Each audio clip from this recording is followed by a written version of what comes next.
The Addicks return home after a successful win at Bramall Lane. Blackburn Rovers next up.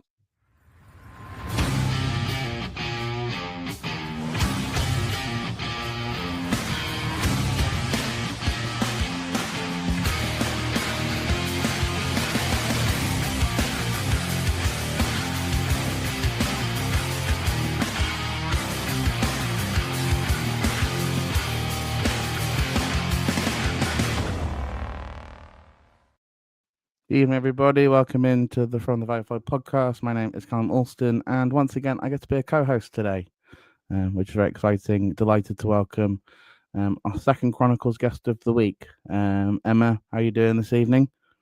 Yeah, all good, mate. All good. Thanks for having me on. An absolute honour, and obviously you came on to mine, so can only but return the favour. So yeah, it's really good to be on.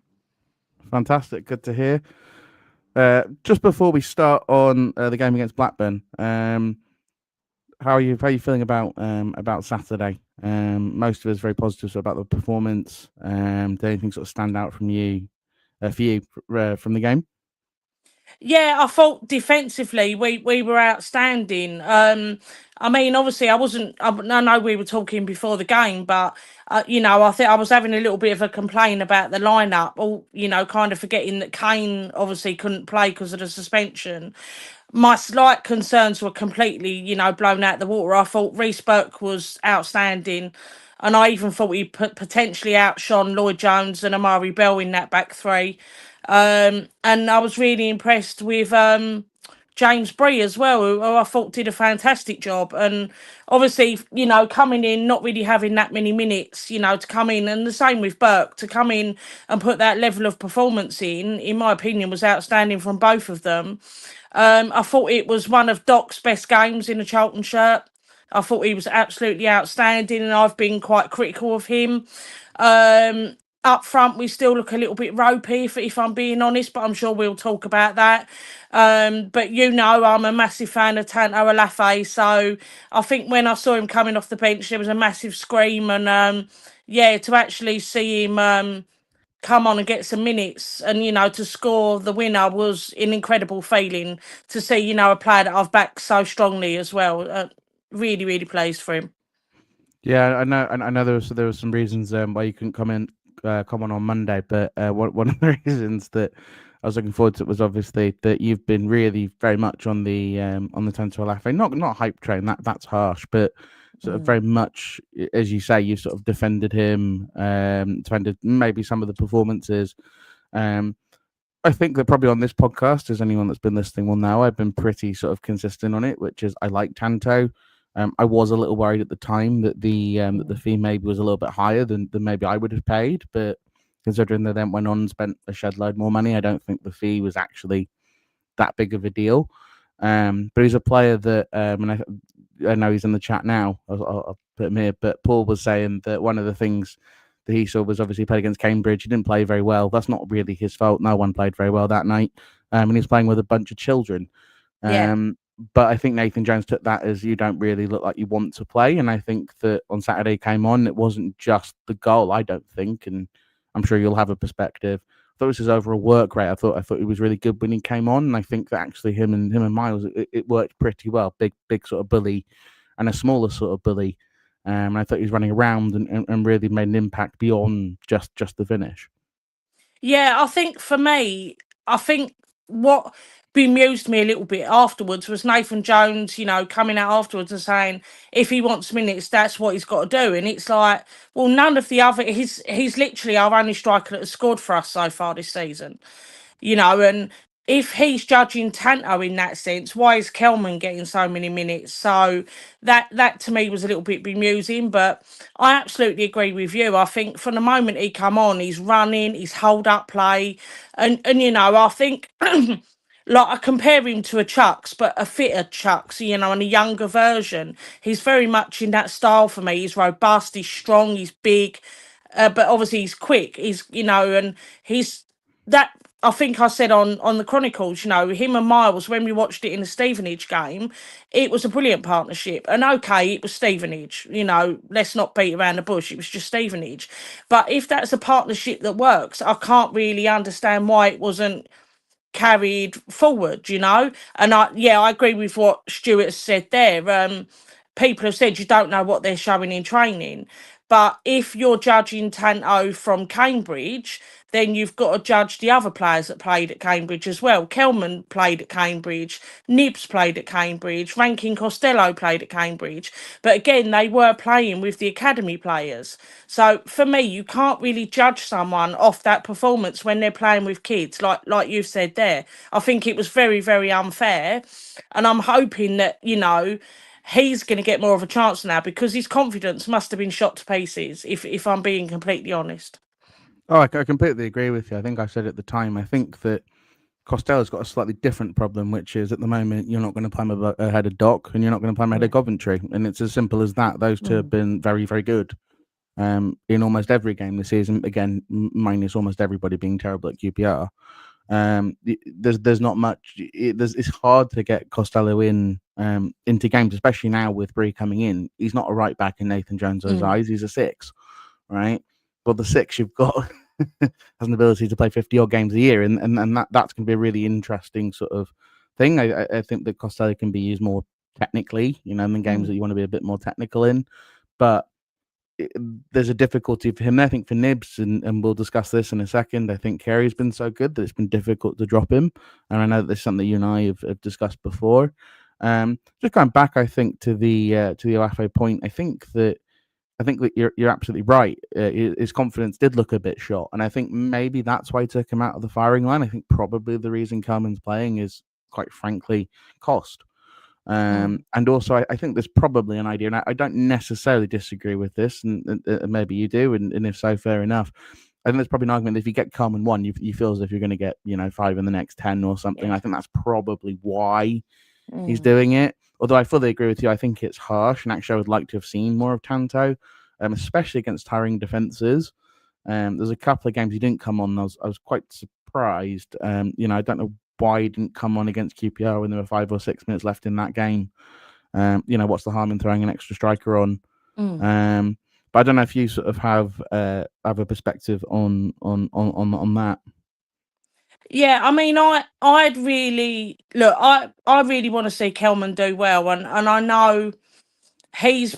I mean, I spoke to Charlie a few weeks ago, and he seems a bit down. And I think the fans have got on his back as well, which, as a fan base, we probably do that a bit too often. But when you judge the two sort of strikers we've had in the past 2 seasons, Matty Godden didn't get up and fire in for a few games. Alfie May didn't get up and fire in for a few games. We're not playing to Charlie's strengths, in my opinion, and that is the problem. Like I love Tyrese Campbell, and I can argue about Tyrese Campbell until I'm blue in the face, basically. But overall, he isn't producing. He's not getting assists. He's not getting goals. That for me isn't. He isn't a striker. Also, he's a winger. So why we keep persisting with Tyrese Campbell up front, I just don't get the experiment, if I'm honest, and I'm a little bit bored of it. And that's not a personal thing against Tyrese. I think the lad is a quality player, but he's not producing. So if it's a case of him or Tanto Alafe and then Miles Leaburn, I'd rather have that. But I'm very much, my front two should be big man, little man, because it works. And I think Charlie would get such a better service if he was up front with either Tanto or with Miles. Stuart, I'm not going to share your first one here just because you've got a typo which I know you fixed, but I can't really share it because it makes it look really, really inappropriate. I know you don't mean it, but that's the reason I'm not sharing it. But I'll read it out.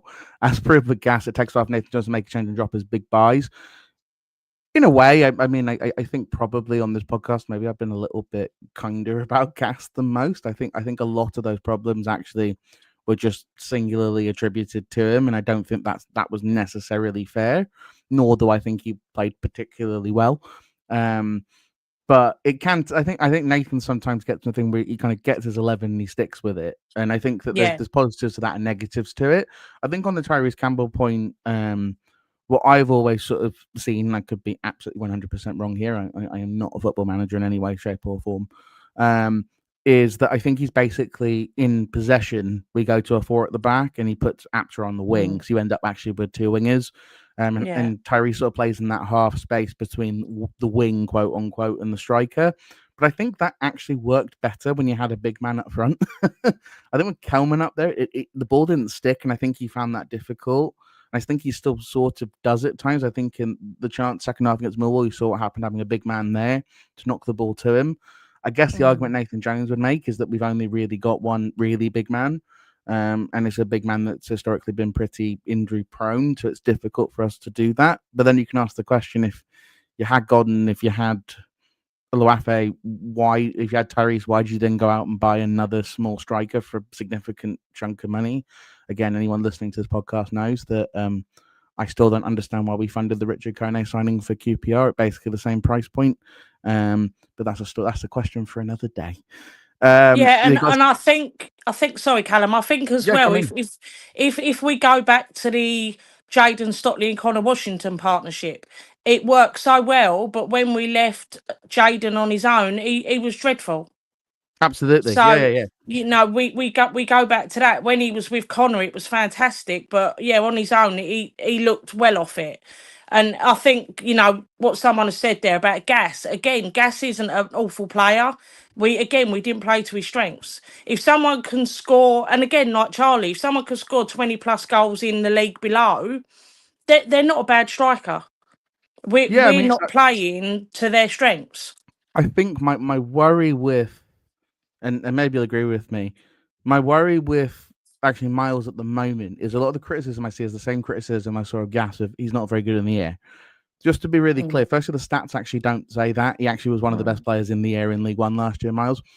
But my other thing is, that's not his strength. Gas's strength was never winning headers. His strength was actually he's a pretty decent finisher. If you watch his finishes for Stevenage so far, they've actually all been pretty decent finishes, almost entirely with his feet. Right? He's also he can also run around and press, and that's why I thought we brought him. I didn't think we brought him in to be a big, tall lad. I think Miles maybe gets the same tarred with the same brush, which is, hey, you don't win enough headers. I don't think that's necessarily fair. And I also think at this level, saying to your 20-year-old striker, hey, go win headers against those 2 lumps for Millwall, like, that's a really difficult task for him because these are some of the better defenders. And I guess the comeback to that is, if you want to go a level above and you think you have the talent to do that, you're going to have to be able to do it.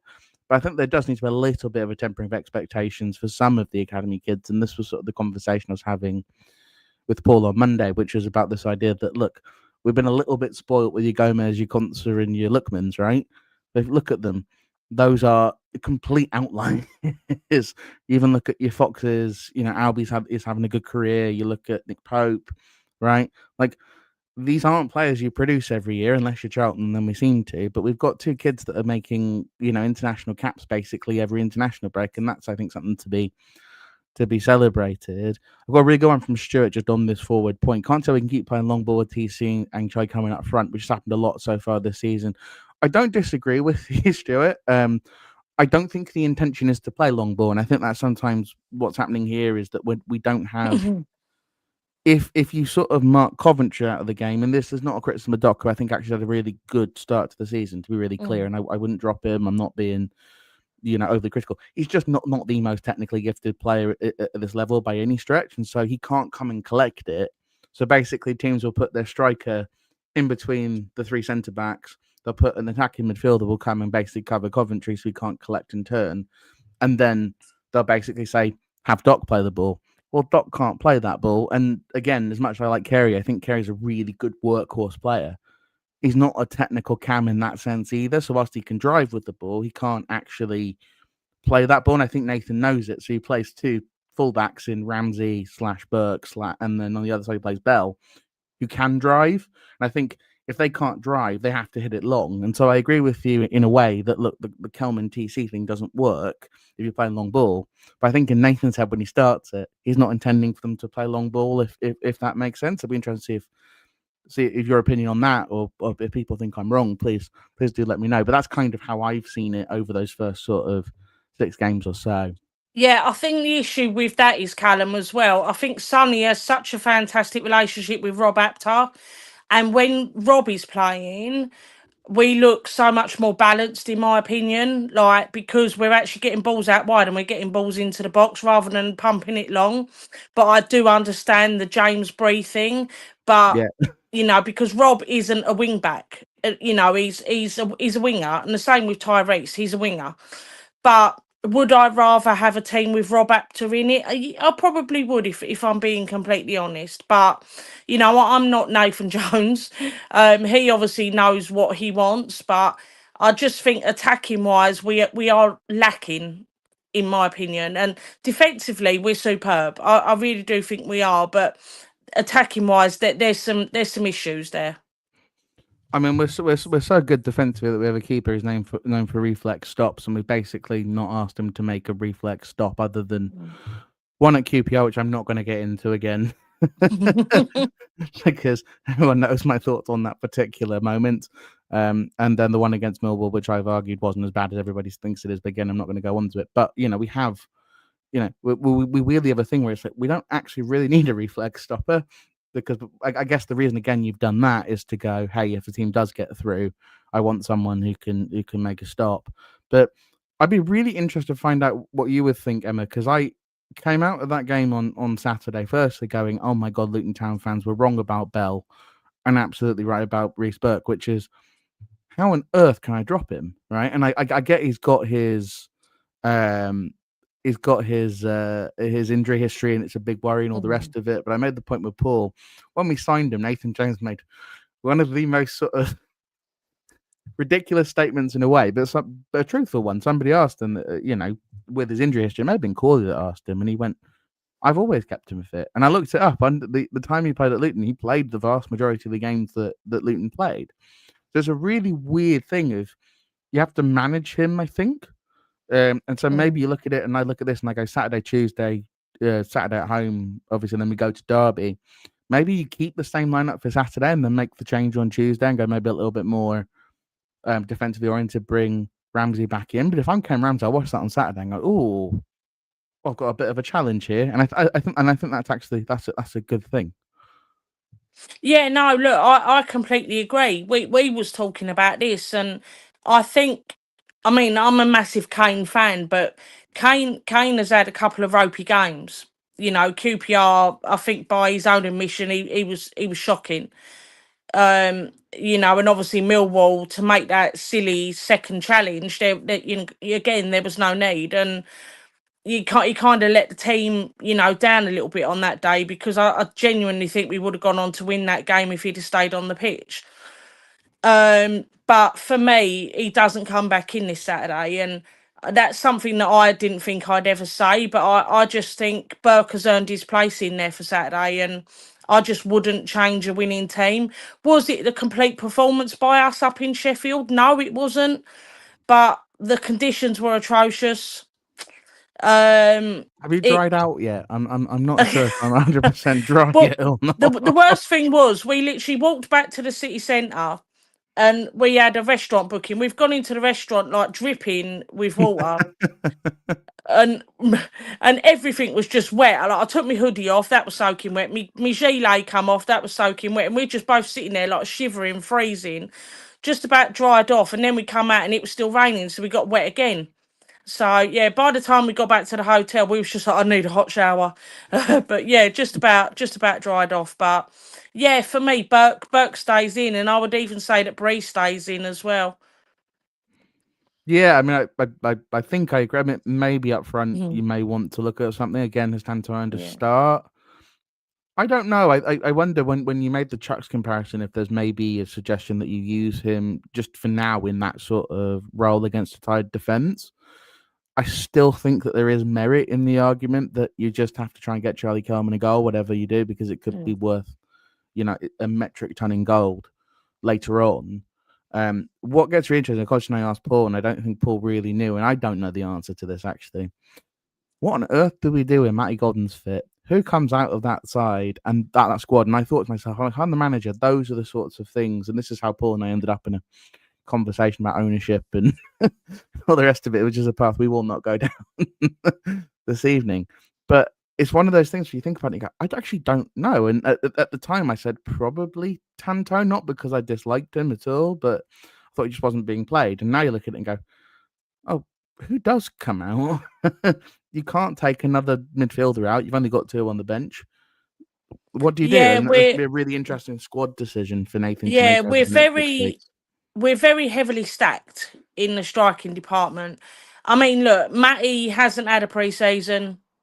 He's had an operation. It's going to be a while before he's up to speed. But Matty isn't for me a starter week in week out. He's getting probably to his latter years in his career. Is he a starter every week? No, I don't think maybe he is, and he would probably admit that himself. But if you're going to play the system we're currently playing, I don't think Goddard would really suit it anyway with Tyrese. So I just don't know. But yeah, I mean, look, I want to see Tanto get more minutes. Like you've said there with the Chuck's comparison, yeah, I'd like to see him come on as a super sub. Is he a starter? Maybe not, but I think he deserves more than like 5 minutes at the end of a game. 25 minutes. That's what I'm sort of saying. That Chuck's thing. He- Chuck's was on last season, yeah, basically 65 minutes. If we weren't yeah, ahead, or basically if we were losing or we were drawing, Chuck's got 25 minutes, basically upwards of 35 at times. yeah. And I think my frustration is when I think back to QPR, which I don't really like to do because it was atrocious, that but was terrible. yeah, Miles was winning every single header, and there was just no one to follow up on those headers because we had Tyrese playing with him, and Tyrese was out wide most of the time. And if I think we'd have maybe played with Charlie or even Tanto, there's a possibility we may not have lost that game because Miles was winning everything, and there was just no one to knock it onto. Yeah, and I guess the point I would make off that is that's Miles against a very, very good League One, top level League One, bottom Championship centre back in Mbenge, right? He was winning those, and so you've got to give again him time to transition. I think that even in this conversation, I think I realised too that we are reliant on a player that is quite injury prone, staying fit, because he is the big man. And even if we're using him as a super sub against tight defences, which again, actually, I can see the merit in. Keep it tight, keep it tight, keep it tight. Bring a player on to try and win it. It's not the worst strategy in the world, sort of 6 games in. And if you look at it, I think any of us looking at this first 6, you'd offer me 8 points out of that. Would have been like, absolutely, where do I sign up? But I would have thought that we would have gotten absolutely pumped at Bristol City, and I would have thought we got absolutely battered by Leicester, right? And not the way round it's kind of worked, not the way it's kind of worked. And that's probably where it's probably a little bit frustrating. I guess the only sort of question coming in to this game is, where do you sort of see do you see any sort of rotation beyond in terms of that midfield area at all, or do you just think you just stick with those 3? It's working, or do you think maybe I still think there's going to be a point where you're going to want to get nibs in just because you're going to want a box crasher. And I think that probably that header that he does before the goal to Brie, I don't think Carey, that's his game. It's just not his game. It's not an attack on Sonny Carey, who I've talked to before, but I'm a really big fan of. But, where do we sort of... It's just not his game to kind of do that, to get there and knock that ball down straight into his foot, and he can just sort of turn. Do you sort of see any changes in the middle? Or do you think maybe that waits for Derby on Tuesday? I mean, I wouldn't drop Sonny. I think Sonny probably has been one of our most consistent players since the start of the season. I think he was probably the signing that was most underrated by our fan base as well. I know when we signed him, fans were like, oh, why do we want him? And this, that, and the other. But for me, he's performed. I think he's been brilliant. I think he goes quite under the radar and maybe doesn't get the praise that he deserves. It's difficult with Nibs because Nibs is probably the signing that I was most excited about. Me too. But from what I've seen of him so far, I haven't been overly impressed. I don't think he's been particularly consistent in his first 6 games. I'm not going to disagree with you. Actually, obviously, the games just come on, and I just have QPR again. Why do we keep going back to that awful performance?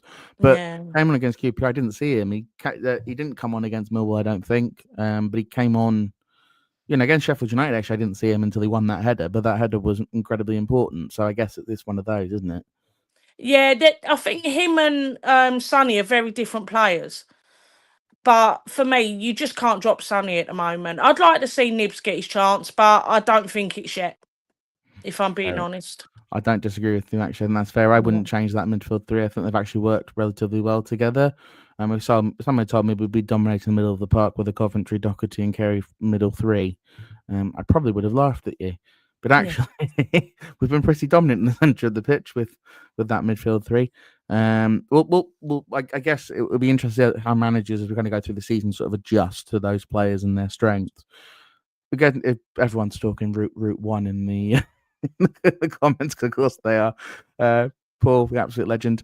He will be on the Charlton Chronicles, which is after this. We will chat about that in a moment. Route one, obviously, it's placed particularly when you're chasing the game, but I'd rather the long ball be the ball last resort, or maybe that's just my anti-League One snobbery showing itself. Yeah, I don't think. I mean, as I said earlier, I don't think that is actually the intention to play Route one. I think sometimes it's just you take the midfielders out of the game and you can't you sort of have to play it long. I don't think anyone looks at Charlie Cummin and thinks, what I want to do is play it to his head in the middle of the pitch. I don't think that's a thought process that happens. I think He's not much bigger than me, to be fair, Callum. So he's a small man. Yeah, so playing Route 1 just doesn't work with Kelman at all, bless him. We did sign two very small footballers in him and Rob Apter, who is kindly listed as 5'5" on Google. Poor Ginger Bias. Nibs has hardly played. Yeah, I mean he's been an impact sub. I think I'd like to see him a little bit more times. Here's a really interesting question from a legend that is Sam Cutts, Day One legend, one of my favourite Charlton sporting people, and he's on Charlton Live tomorrow, so everyone should watch that. If just say Callum says hi to Sam. Would you use Nibs as a replacement for Doc? Not in the Championship. Not now. I think it's too attacking. I think you've got to have the solid back seven at the moment, just to kind of get through games. I don't think there's really there's no Burton Albions right at any point. And I know we've actually had a bad record with Burton Albion. You know what I mean? There's no sort of team you think, yeah, we'll roll them over. Right when Wigan came to the Valley in February or whatever, and their season was over. That's not happening in the Championship. These are all going to be really, really difficult games, and I think that you're going to have to sort of play this sort of attritional style. Hopefully, we'll do what Nathan did at Luton. First year, very attritional, end up sort of lower mid-table. And then that summer, they spent money, they brought loans in, they did some really exciting things. And that allowed them to kind of push on to be a little bit more exciting in that second season.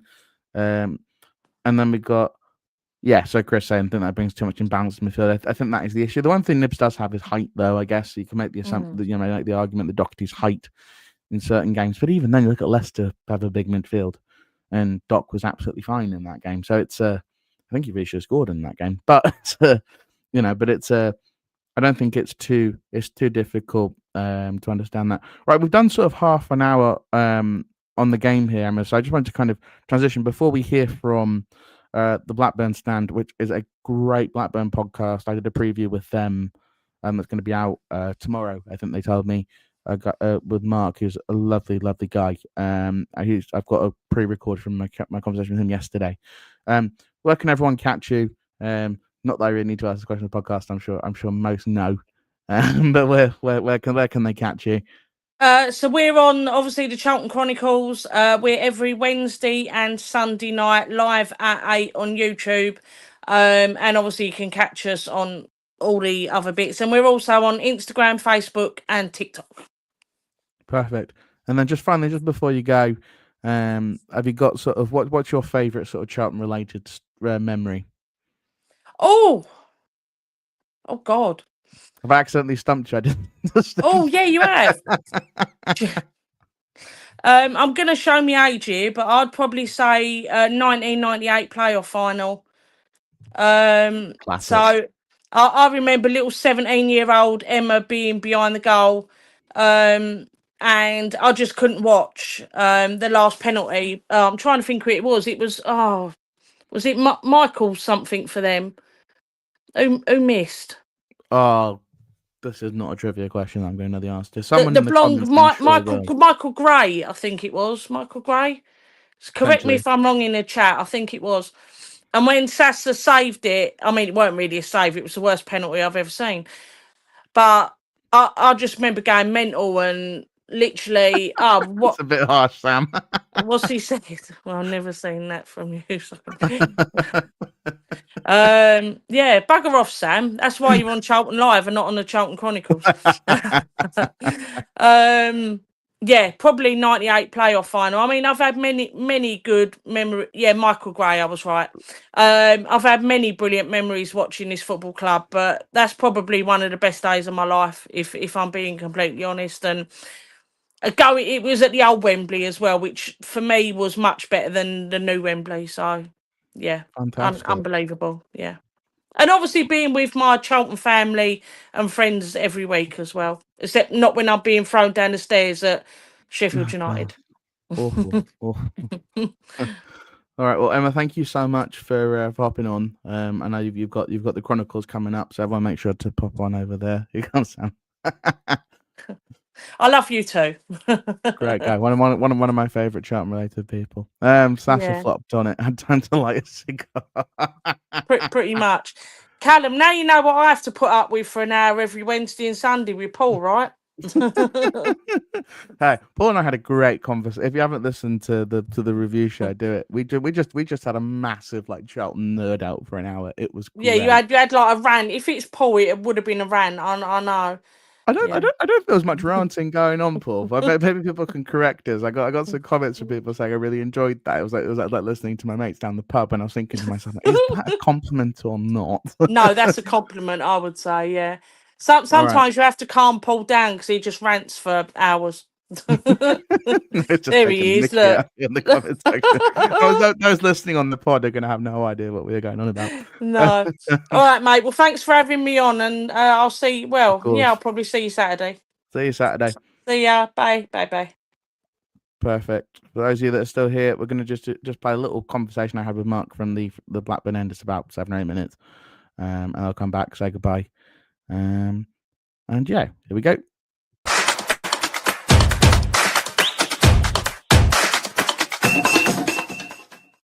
Welcome back, everybody. I'm delighted to be joined by Mark from the Blackburn End podcast.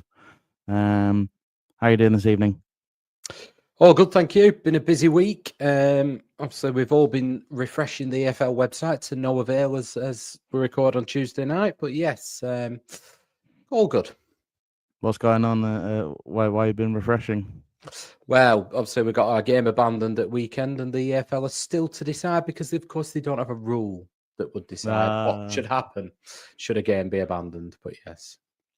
So you guys were they were down to 10. You were 1-0 up with 10 minutes to go. Is that right? Yeah, so we were 1-0 up. They were down to 10 men. They'd had a good chance, to be fair, but they'd not really tested the keeper.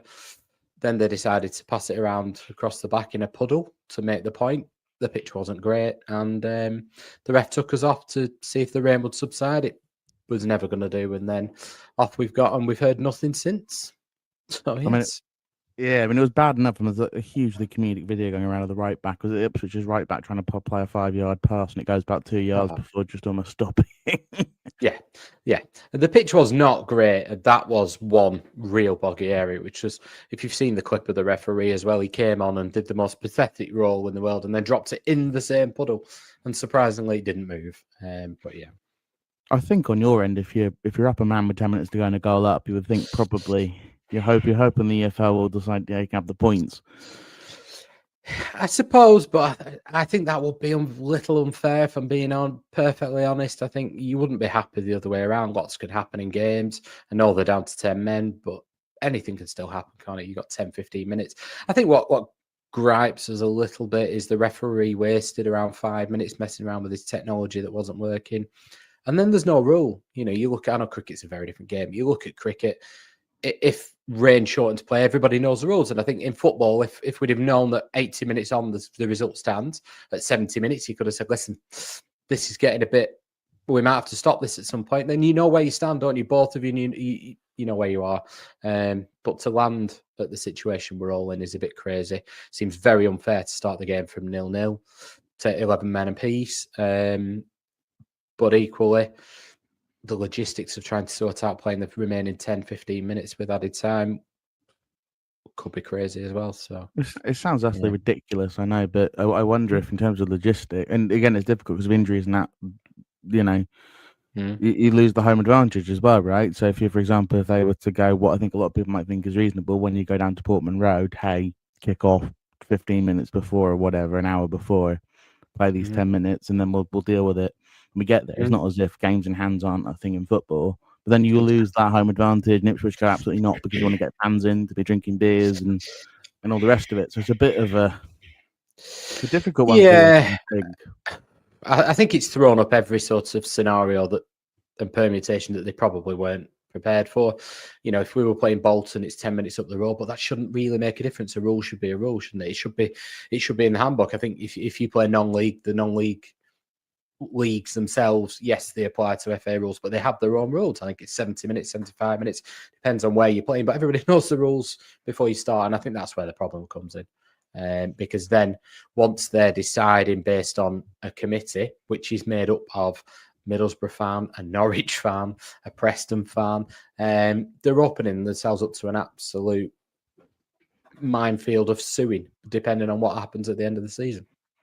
Yeah, I mean, it's actually a good little segue as we sort of head into this game on Saturday. I think if you going into the season, I think both you and us were seen as definitely going to be in that sort of lower mid-table relegation sort of battle. I know on our side we've got 8 points from 6. Really should have 12 points from 6, if I'm honest with you. But we look at that and we go, look, we're sat in relative mid-table. I know it's only 5 games in and all the rest of it, but we're sat there. We're feeling pretty good about ourselves. We spent some money in the summer. We've got a manager who, at the very least, knows what he's doing in this division. Yeah. Don't worry, we'll get there. The reaction. But how you guys have sort of started reasonably okay, I think. We struggled at West Brom, and then we've had a bit of turmoil. Some of our players who are out of contract next summer have gone. Bit protracted. They've gone. Travis is the killer, isn't it? Really, it is in some sense. I think it was more the protracted nature of it. So it impacted a few games. We've brought a lot of players in. We've gone heavily down the data model. We've brought a lot of players in from abroad, and we wanted to do that over 2 seasons because of one reason or another. We've done that en masse almost now. So it's changed from, well, if their performance settle really quickly, you could have a really good season, to now we need them to settle and perform quickly. Otherwise, we're going to have a horrific season. But to be fair to them, the majority of them seem to have come in and look decent. They don't look out of place at all. And we've done all right. So, yeah, we've lost a couple at home, but then the last 2 performances, excuse me, we've beaten Watford away, a decent, resilient away performance. And then we were on course to beat Ipswich at home. So, yeah, you'd have been quite happy with that. We'd have been mid-table 10th or so at that point. Well, it's about a spot above us, I think, on goal difference. Yeah. So, we are where we are, but I think we'll be okay. Yeah. I think what's really interesting, we have, I think, actually quite similar managers in some ways, maybe not in terms of their... the way maybe they behave, but definitely in terms of the football that they play. I mean, Valerian Ismail's somebody who obviously his name's been around for a while, and I think Rovers fans' only main opinion of him was when West Brom came to Ewood Park, first game of the season about 2 or 3 seasons ago, and they were fitter than us, stronger than us, more prepared for the season. Absolutely flew at us, and they were 2-0 up in, I think it was about 10 minutes, and we looked like we were playing still in pre-season. So you watch that and you thought, here we go. But then you look at his record, you start delving into it. He never stays anywhere for 12 months. And he's come in. He had about 6 games where he didn't win a game, and we were 5th and comfortably in the playoffs. Then somehow he seemed to turn it around, even though the players were not available, and he got some sort of camaraderie for about 10 minutes on the last game of the season. We were in the playoffs. And then he started this season. And to be fair, I just feel like we've not been able to judge him yet. I feel like now we're getting to a point where he's got players he wants. He can play the football he wants, and he can be quite have quite a good run at it. Seems like he wants to play quite high pressing football, quite high paced, wants lots of athletes in his team, lots of tackles. Yeah, I'm all right with that. It's amazing who that sounds like. I know another manager who has he play a Wow. back three by any chance? He has done. He has done for the last 10 minutes of the last 2 games. Yeah. I think I think just in terms of the way that I would think about it, I think there's quite a lot of pragmatism actually in both of them. I think they both, Ismail and Jones both talk about high press, high speed, athletes, and that's all true. Don't get me wrong; their systems actually require it, and they both, I think, have struggled in teams where they don't have those players available. But actually, they're both pretty pragmatic, and they will put 11 men behind the ball and make it harder for the quote unquote big boys. Although I would argue that we are still, you guys obviously as former Premier League winners are still one of the biggest names in the Championship, and we were in the Premier League not that long ago. So it's the sort of thing where I don't think we're small clubs, but I think the squads as they are, they require a bit of pragmatism when you're going up against teams that can sign unproven Swedish wingers for 25 million. Well, exactly. I think we are, as a fan base, very much in the camp of you adapt to the players you've got, you adapt to the situation. Yes, we want to see wingers getting down the line. Yes, we want to see people getting stuck in. We want to see us on the front foot. But actually, we're okay if every now and again you go away from home and you backs against the wall and you're really resilient and you grind out a 1-0. We're all right with that. I'd much rather that than a manager who's trying to boost his own ego and reputation at the cost of results at times, and just insistent on playing the right way even when it's not working. So yeah, Ismail's shown so far that he will adapt in game and he will adapt to opposition, but still has his principles. And I think, to be fair, I'm not saying he's the greatest manager in the world, but that kind of as a solid basis is the right way for me. You look at Premier League managers, we'll not get too off track, but there's a number of them, quite famously at the moment at Manchester United, are too rigid. You can't just stick to a formation. You have to adapt in game. We've obviously, like you said, we've won the Premier League, and there were times when we played teams off the park. There were times when actually you're winning 1-0 away at Old Trafford, you get men behind the ball. And I think that's what all good teams do. So, yeah.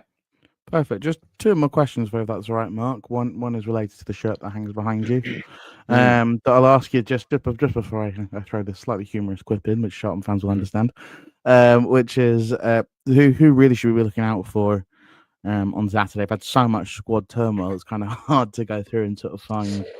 Yeah, I think the ones, I mean, you won't know most of them, but the ones that I think, I'd say our unsung hero is probably Sondre Tronstad. He does the dirty work in the middle of the park, but he's gone. That's one of the players I do know. Yeah, yeah, good, really good player. Wins the ball, does the simple stuff. In terms of ones to watch out for, we've just signed a Japanese winger called Ryoya Marishita. He is quite diminutive, but really good on the ball. He's 28. He's played at Legia Warsaw. We've signed him from. He's no mug at all. Played a lot of international football. Scored on his debut. Did it okay again at the weekend. We signed Idago Johnson's son, Andre Johnson, who's played about 39 games, I think, for Iceland. And scored 10 goals, so he's only 23. But I think the main one is, without doubt, he's been performing at, I wouldn't say his best, but he's been performing at the level we expected so far every game this season. Last season, not so much. Well, that's Todd Cantwell. He's just a cut above everybody else on the pitch when he plays as he can play. And then I just before I let you go, for anyone interested who's watching this, I'm going to go hop on the Rovers End after this as well. When I come in here, Mark asked me the questions. But massive thank you to Ben Brereton Diaz, whose shirt hangs behind you, for that wonderful afternoon when Millwall failed to make the playoffs and you decided, what did he score? Was it twice in the second half? He did. By the end of it, they were showing camera shots of the den. You grown men crying. As a rival fan, bliss, absolute bliss. Yeah, and I am petty enough to admit that. Yeah, that's absolutely fine. Football, right? We are incredibly petty about our local. I don't want to call them neighbours, but the Dingles down the road, Burnley, are we're incredibly petty when we see them going 1-0 down after 2 minutes in the Premier League. So it's fine. You're gonna have some enjoyment watching Bolton be stuck in League One for. Well, To be fair, I think there's a lot of teams in the Northwest, and Bolton are one that we don't really care that much about them. I feel a little bit sorry for Bolton. They don't seem to have any rivals. They try and make a rivalry with whoever they're in a league with. I think they're trying to have one with Wigan at the minute, and they're just a rugby league club, so they don't care about them. But yeah, it's all good fun. Of course it is. Gotta love football. All right, Mark. Thank you so much. No worries. Thanks for hopping on. And I know you said you're probably not coming down with Anti being nightmares, but I hopefully will catch up before our trip to Ewood Park, which is on a Sunday in January. Thanks, nice. EFL. Perfect. Who doesn't want a Sunday in Blackburn? No, so I've been to Blackburn before. It's all right, actually. I quite like the Northwest, but lots of friends from up there. But anyway, all right, sounds good. All right, good stuff. So thanks to Mark again for hopping on. I realised I referred to the Rovers end in the second half of that video. It's the Blackburn End. Great podcast. Go listen. Honestly, a really, really enjoyable preview they've put out from the Blackburn perspective. I thought they're actually really quite respectful of us and what we've achieved. And there's some great stories about Nathan Jones and kicking all the balls away, trying to waste time in a game at Ewood Park not too long ago. So definitely go and listen to their podcast as well. I think they're doing they're putting out the preview I did with them from the other perspective, from the Charlton perspective tomorrow. So I'll share that on social and everything else. Paul Davenport with Anti-West Coast. Oh my God. Awful. Honestly awful. I just bought my ticket to go up to Preston. 35 quid for the hotel for the night before, just because it's a massive pain to go up there. My train ticket was more than double that, which is just absolutely ludicrous. But anyway, thank you all so much for joining me. In case I'm wondering, I wouldn't change anything for Saturday. I agree with Emma. I think you stick with the winning side. It's going to be a difficult game, as they all are in the Championship. But I think of the ones heading into before the international break, this is the one that I feel as if we need to be on the front foot. We need to be trying. Oh God, I sound like Nathan Jones. So we need to be the best versions of ourselves. No, but we need to be. We need to be really. We need to really back. That's why I do the coach. Sam, there's a reason I don't do the coach, and you know what that reason is. But I will be on it for Norwich, I'm sure. Norwich on Boxing Day. But yeah, this again, we have to attack. We have to go forward. We have to go for it, I think. But it's also Nathan Jones. We're going to play 10 men behind the ball, trying to hit him on the break and try and press him high. But thank you so much for joining me. As I say, Chronicles, I think, is in 42 minutes. That Paul in the comments can correct me. Charlton Lives tomorrow. Go watch Sam. As I said, about 3 times now. Two of my favourite Charlton people. Great guys. Thank you again to Stuart for being in here. Some really, really interesting conversation. And I saw, who else did I see? Sorry, Chris Woodward. Goodness gracious! I see you on Twitter, X all the time, making some really, really interesting points. So it's great to see you all. Thank you so much for being with me on a Wednesday evening. We'll be back on Sunday. If anyone's interested in coming on, like Emma and Paul have, if you use X, go on From the Valley Floyd Pod. Feel free to message me. We can get you on if you feel like it, or you can send me an email at fromthevalleyfloydpod@gmail.com. All right, everyone. Have a good rest of your evening. Enjoy the Chronicles. Enjoy Charlton Live. And here's hoping the Addicks can beat Rovers on Saturday afternoon.